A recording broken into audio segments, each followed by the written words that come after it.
Assalamualaikum rakyat jelata. Pemerintah katanya mau produksi minyak 900.000 barel per hari di tahun 2029. Waduh, angka segede itu kayaknya lebih gampang nemuin dinosaurus di SPBU daripada lihat target itu tercapai. 5 tahun lagi loh, bukan 15. Tapi ngomongnya kayak ngeganti oli motor, gampang banget. Sekarang aja produksinya belum segitu, tiba-tiba mau naik drastis. Apa sumurnya udah nungguin di bawah tanah sambil bilang, "Ayo gali aku, Pak!" Jangan-jangan nanti ujung-ujungnya disalahin cuaca, disalahin geopolitik, disalahin rakyat yang kebanyakan nuntut transparansi. Kita tuh bukan pesimis, cuman kenyang pengalaman. Target-target kayak gini udah sering diumbar. Hasilnya, ya kayak janji mantan, manis di awal, pahit di ujung. Kalau serius mau kejar itu 900.000, ayo dong, buka datanya, rincian jalurnya, investornya siapa, teknologinya mana, SDM-nya siap apa belum. Jangan cuma lempar angka buat headline doang, biar kelihatan kerja. Daripada 2029 nanti, rakyat disuruh tepuk tangan buat target yang gagal, tapi dibungkus kata hampir tercapai. Mending sekarang realistis. Target boleh tinggi, tapi jangan numpang di angin. Kalau pemerintah memang serius ngejar angka segitu, harusnya dari sekarang udah kelihatan geliatnya. Bukan cuma peresmian via Zoom dan potong pita virtual. Mana roadmap-nya? Lapangan minyak mana aja yang bakal digenjot produksinya? Apakah udah ada kerja sama strategis? Atau masih sebatas optimisme di podium? Yang juga bikin heran, selama ini pemerintah doyan banget ngomong soal ketahanan energi, tapi anggaran riset energi malah kecil, insentif untuk eksplorasi juga minim. Lah, ini logikanya di mana? Produksi gede tapi fondasinya keropos. Dan satu lagi yang penting, kalau produksinya dikebut, apakah lingkungan juga dipikirin? Jangan sampai demi ngejar target barel, hutan dibabat, laut dicemari, dan rakyat lokal cuma kebagian debu proyek. Jangan ulang kesalahan tambang, sumber daya dikeruk, rakyat cuma nonton. Kalau memang target 900.000 barel ini dianggap realistis, seharusnya transparansi data jadi prioritas. Publik berhak tahu sejauh mana capaian produksi saat ini, berapa kapasitas infrastruktur migas yang sudah siap, dan apa saja hambatan yang sedang dihadapi. Jangan cuma bicara target besar, tapi informasi dasarnya disimpan rapat-rapat. Dan tolong jangan anggap rakyat ini cuma penonton.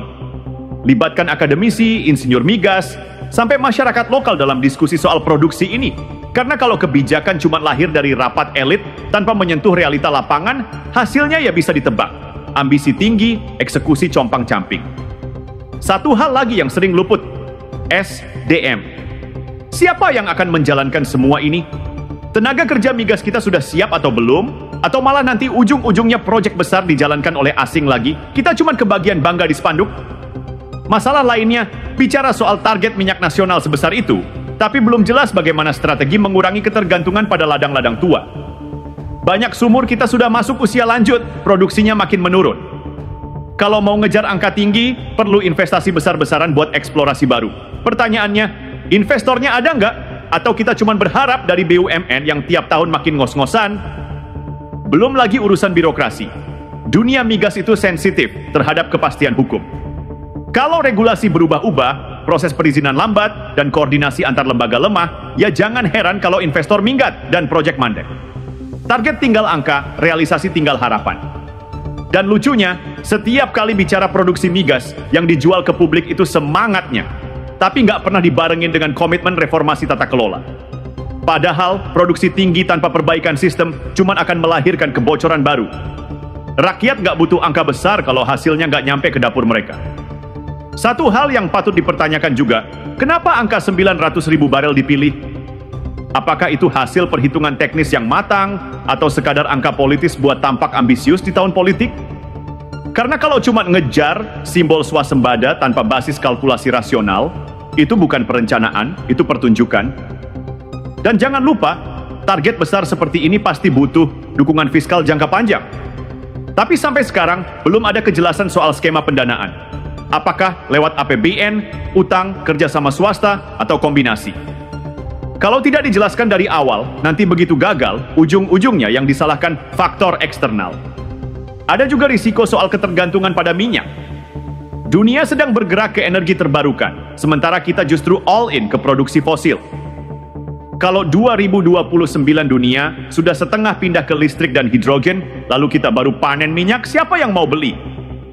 Jangan sampai kita kejar mimpi yang pasarnya sudah pindah rumah. Katanya sih, tujuan swasembada energi itu buat menghentikan impor minyak dan memperkuat ekonomi nasional. Kedengarannya keren, kayak pidato kelulusan cum laude. Tapi realitanya, impor minyak itu udah kayak langganan bulanan. Tiap tahun dianggarkan, tiap tahun dijadikan alasan defisit. Kalau memang mau stop impor, kenapa dari dulu nggak disiapkan ekosistemnya? Kilang dalam negeri minim modernisasi, eksplorasi jalan di tempat, insentif buat produksi malah seret. Ini kayak orang pengen berhenti jajan, tapi tiap sore nongkrong di depan warung gorengan. Terus soal memperkuat ekonomi nasional, maksudnya ekonomi siapa dulu? Karena kalau bicara swasembada, tapi yang ngatur tetap segelintir pemain besar, rakyat cuma jadi penonton yang disuruh bangga. Apa gunanya produksi dalam negeri naik kalau harga BBM tetap naik dan subsidi makin tipis? Yang juga sering luput dibahas.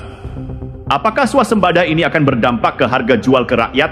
Atau ini cuma buat neraca dagang dan catatan statistik biar bisa dibanggain di forum internasional? Jangan-jangan nanti rakyat disuruh puasa bensin demi neraca surplus. Kalau benar-benar niat memperkuat ekonomi nasional lewat swasembada energi, maka efek dominonya harus jelas.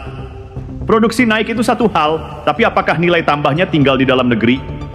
Jangan sampai kita cuma jadi tukang gali, hasilnya dijual mentah, lalu kita impor lagi dalam bentuk olahan yang lebih mahal. Itu bukan memperkuat ekonomi, itu memperkuat kebodohan yang diulang-ulang. Dan bicara ekonomi nasional artinya juga harus berdampak ke pelaku ekonomi kecil. Apakah ada jaminan industri UMKM akan dapat manfaat dari stabilitas energi? Atau malah tetap gigit jari karena listrik naik, solar langka, dan akses energi cuma buat pemain besar? Yang juga bikin mikir, proyek swasembada ini sering dibungkus jargon kemandirian, tapi isinya tetap tergantung investor asing dan teknologi luar. Jadi yang kuat siapa? Ekonomi nasional atau korporasi global yang dikasih karpet merah? Kalau mau memperkuat ekonomi nasional lewat swasembada energi, mestinya ada kebijakan yang jelas soal distribusi keuntungan. Sayangnya, selama ini yang terjadi malah sebaliknya. Keuntungan besar dari migas lebih banyak dinikmati oleh segelintir elit dan konglomerat, sementara daerah-daerah penghasil seringkali cuma kebagian dampak lingkungan dan janji-janji kosong. Selain itu, ketergantungan pada sumber daya alam yang tidak terbarukan seperti minyak berpotensi bikin ekonomi nasional rentan terhadap gejolak harga dunia. Jadi, memperkuat ekonomi nasional lewat migas harus dibarengi dengan diversifikasi ekonomi dan investasi di sektor energi terbarukan. Kalau tidak, namanya bukan memperkuat, tapi justru mempertaruhkan masa depan. Kalau bicara memperkuat ekonomi nasional lewat swasembada energi, harusnya juga dibarengi dengan peningkatan kualitas sumber daya manusia dan teknologi dalam negeri. Sayangnya, kenyataannya pelatihan dan pengembangan SDM di sektor migas sering dipandang remeh. Akhirnya, tenaga ahli yang kompeten kurang dan kita tetap bergantung pada tenaga asing yang biayanya mahal. Selain itu, ada masalah kebijakan yang sering kontradiktif. Pemerintah ingin produksi naik, tapi di sisi lain ada aturan yang bikin investor ragu. Kalau begini, yang kuat cuma birokrasi yang ribet dan korporasi besar yang sudah punya jaringan kuat, sementara pelaku usaha kecil dan menengah justru terpinggirkan. Kalau memperkuat ekonomi nasional lewat swasembada energi benar-benar serius, harusnya ada sinergi nyata antar kementerian dan lembaga terkait. Tapi kenyataannya, tumpang tindih regulasi dan birokrasi berbelit malah bikin investasi jadi malas masuk.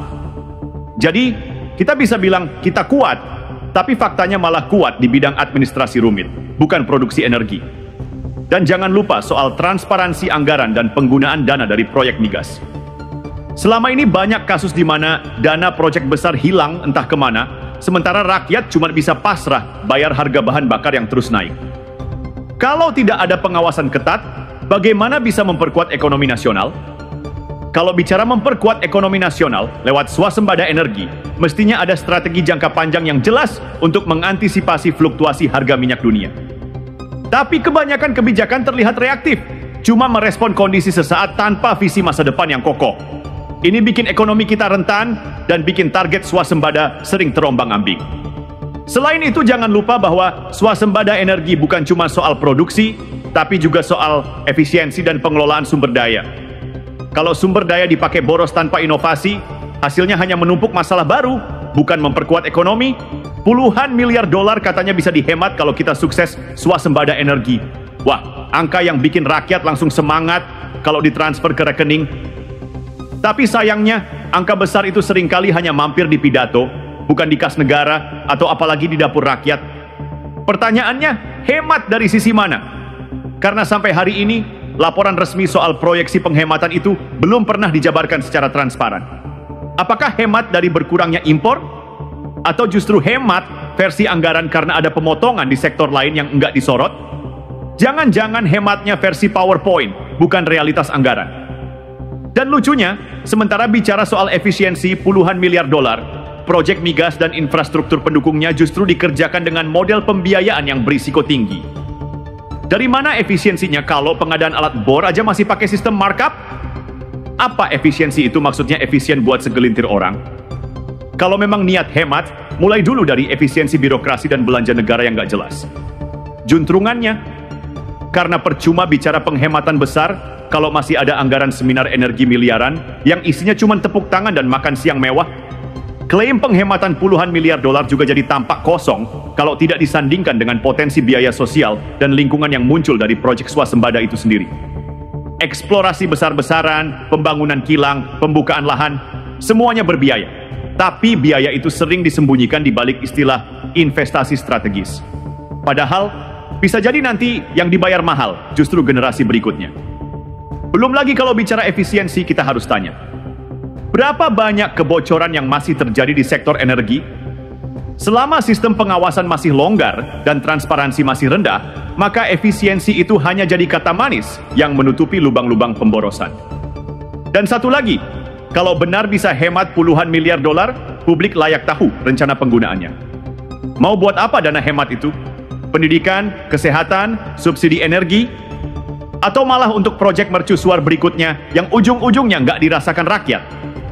Kalau efisiensi benar-benar jadi tujuan, kenapa sampai sekarang belum ada audit independen terhadap proyek-proyek energi besar yang sudah berjalan? Transparansi dan akuntabilitas itu kunci utama efisiensi. Tanpa itu hematnya cuma klaim sepihak yang sulit diverifikasi. Ibarat bilang dompet penuh tapi nggak pernah dibuka. Kemudian, efisiensi juga menuntut perencanaan yang tepat sasaran. Tapi banyak kebijakan energi kita justru berubah-ubah, sesuai arah angin politik. Hari ini bicara minyak, besok geser ke batu bara, lusa tiba-tiba lari ke EBT, minggu depan balik lagi ke minyak. Gimana mau efisien kalau arah kebijakannya aja zigzag? Dan jangan lupakan soal efektivitas belanja energi di daerah. Seringkali pusat bikin program megah, tapi implementasi di daerah minim dukungan. Akhirnya uang habis buat rapat, studi, dan peresmian, tapi outputnya nol besar. Efisien dari sisi mana? Dari segi spanduk? Yang juga perlu dikritisi adalah asumsi bahwa efisiensi otomatis terjadi hanya karena kita produksi sendiri. Padahal, kalau tata kelolanya tetap amburadul, biaya produksi bisa lebih mahal daripada impor. Jadi jangan sampai istilah swasembada cuma jadi kamuflase untuk pemborosan domestik yang dikemas patriotik. Selain itu, proyek-proyek swasembada ini seringkali over budget, molor, bahkan mangkrak. Tapi anehnya, tetap saja diklaim sebagai langkah efisiensi. Ini semacam logika ajaib. Makin banyak uang dikeluarkan, makin bangga bilang sudah berhemat. Dan satu hal lagi, efisiensi itu semestinya tidak hanya dilihat dari jumlah dolar yang dihemat, tapi juga dari nilai manfaat yang sampai ke rakyat. Kalau penghematan besar cuma berhenti di neraca negara, sementara rakyat masih antri BBM dan bayar mahal listrik, itu bukan efisiensi, itu ironi nasional. Satu celah lagi yang sering luput dibahas adalah peran middleman atau pihak ketiga dalam proyek-proyek energi ini. Mereka ini sering nongol di balik layar, menikmati margin besar dari proyek besar, tapi tanpa kontribusi nyata. Efisiensi jadi jebakan formalitas kalau struktur pengadaan masih dikuasai calo-calo berjubah vendor. Kemudian, perencanaan anggaran yang katanya efisien itu juga sering nggak sinkron antara pusat dan daerah. Pemerintah pusat bicara soal penghematan triliunan, tapi di lapangan pemerintah daerah masih pusing soal infrastruktur dasar. Jadi hematnya di mana? Di file Excel? Atau di baliho program nasional yang digantung di gapura desa tanpa hasil? Dan perlu ditegaskan, efisiensi itu bukan cuma soal angka, tapi juga soal prioritas. Kalau pemerintah lebih sibuk membangun citra lewat proyek energi besar, tapi lupa memperkuat layanan dasar publik, maka kita sedang menyaksikan efisiensi yang salah alamat. Peresmian proyek strategis nasional via Zoom. Ya, via Zoom. Mungkin ini simbol efisiensi digital era baru, atau mungkin juga simbol betapa jauhnya penguasa dari lokasi nyata proyek. Lapangan migas di Natuna, presidennya di Jakarta, rakyatnya nonton di pinggir layar. Peresmian seperti ini justru menunjukkan betapa seremoni lebih penting daripada substansi. Yang penting kamera nyala, suara jernih, dan ada tepuk tangan virtual. Soal apakah proyek ini benar-benar akan lancar dan bermanfaat, itu urusan nanti. Yang penting potong pita dulu, walau hanya lewat layar. Dan menariknya, proyek yang digadang-gadang bisa bantu swasembada malah diresmikan tanpa kehadiran langsung. Bukankah proyek sebesar ini justru layak mendapat perhatian langsung di lapangan? Atau jangan-jangan memang takut lihat kondisi real di lokasi? Jauh, panas, atau jangan-jangan belum benar-benar siap? Peresmian proyek sebesar ini semestinya jadi momentum untuk menunjukkan kesiapan infrastruktur, SDM, dan dampak bagi masyarakat sekitar. Tapi kalau semua hanya berlangsung dari balik layar, lalu bagaimana publik bisa percaya proyek ini bukan sekadar pencitraan? Apalagi di lapangan sering terjadi, proyek diresmikan, pelang dipasang, tapi aktivitas nyata belum jalan atau bahkan mandek di tengah jalan. Tapi karena sudah dipotong pita, meski via Zoom, semua dianggap sukses. Seolah-olah keberhasilan itu bisa diunduh lewat koneksi internet. Dan jangan dilupakan juga, proyek migas di wilayah seperti Natuna punya potensi risiko tinggi, baik secara lingkungan maupun sosial. Tapi dalam peresmian, yang diangkat hanya manfaat ekonomi. Tidak ada pembicaraan soal dampak ekologis, keterlibatan masyarakat lokal, atau rencana mitigasi bencana. Mungkin karena hal-hal begitu tidak cocok untuk dijadikan latar belakang virtual, kalau peresmian hanya lewat Zoom, itu juga menunjukkan ketergantungan yang tinggi pada teknologi. Bagus, digitalisasi memang penting, tapi jangan sampai digitalisasi malah jadi alasan untuk mengurangi transparansi dan akuntabilitas. Proyek sebesar ini mestinya diperiksa secara langsung, bukan cuma lewat layar. Selain itu, peresmian tanpa kehadiran fisik bisa membuat rasa kebersamaan dan komitmen terhadap proyek jadi dangkal. Bagaimana bisa benar-benar merasakan urgensi dan tantangan kalau tidak melihat langsung medan kerja dan bertemu pekerja di lapangan? Kalau terus-terusan begini, kita bisa punya banyak proyek virtual yang gemilang di presentasi, tapi tertatih di realisasi. Peresmian lewat Zoom juga menimbulkan pertanyaan soal prioritas. Apakah memang kondisi keamanan, logistik, atau kesiapan lainnya sehingga presiden tak bisa hadir langsung? Atau ini sekadar alasan praktis yang mengorbankan makna simbolik kehadiran fisik?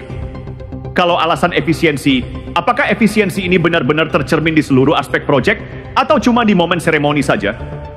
Terlalu banyak proyek yang katanya hemat biaya, tapi realitas di lapangan justru sebaliknya. Pokoknya peresmian itu bukan sekadar seremoni, tapi harus jadi pengingat bagi semua pihak bahwa energi nasional ini soal nyawa ekonomi bangsa, bukan sekadar acara virtual untuk headline. Peresmian proyek energi ini mestinya jadi momen yang menginspirasi rakyat dan menumbuhkan rasa percaya diri nasional. Tapi kalau cuma lewat Zoom, kesan inspirasi itu bisa pudar, malah terkesan jauh dan formalitas kosong. Rakyat butuh bukti nyata, bukan cuma liputan live streaming. Selain itu, proyek ini mestinya juga jadi momentum evaluasi kesiapan teknis dan operasional. Tapi kalau peresmian hanya seremoni digital, bagaimana evaluasi real bisa dilakukan? Jangan sampai yang diperesmikan cuma nama dan janji, bukan hasil kerja nyata. Target produksi energi nasional yang sangat besar memang menunjukkan niat pemerintah untuk mewujudkan kemandirian dan kekuatan ekonomi. Namun, ambisi besar harus diikuti dengan perencanaan yang matang dan pelaksanaan yang transparan. Angka-angka megah tanpa dasar nyata di lapangan bisa membuat harapan itu sirna sebelum tercapai. Mewujudkan swasembada energi untuk mengurangi ketergantungan impor dan memperkuat ekonomi tentu langkah tepat. Tapi semua aspek pendukung, mulai dari teknologi, sumber daya manusia, hingga dampak sosial dan lingkungan harus diperhitungkan secara serius agar tujuan ini bukan hanya menjadi slogan tanpa hasil nyata. Klaim penghematan anggaran yang besar perlu dibuktikan dengan transparansi dan akuntabilitas. Efisiensi bukan sekadar kata-kata manis di pidato, melainkan harus nyata dirasakan oleh masyarakat lewat penggunaan anggaran yang efektif dan tepat sasaran. Dengan demikian, semangat untuk mandiri dalam energi harus disertai kerja keras, evaluasi berkelanjutan, dan kejujuran dalam pelaksanaan. Kita semua harus kritis dan terus mengawal agar program ini benar-benar memberikan manfaat nyata, bukan sekadar janji yang menguap. Pak Ruwet mengajak penonton untuk tetap cerdas dalam menyikapi setiap kebijakan dan program pemerintah.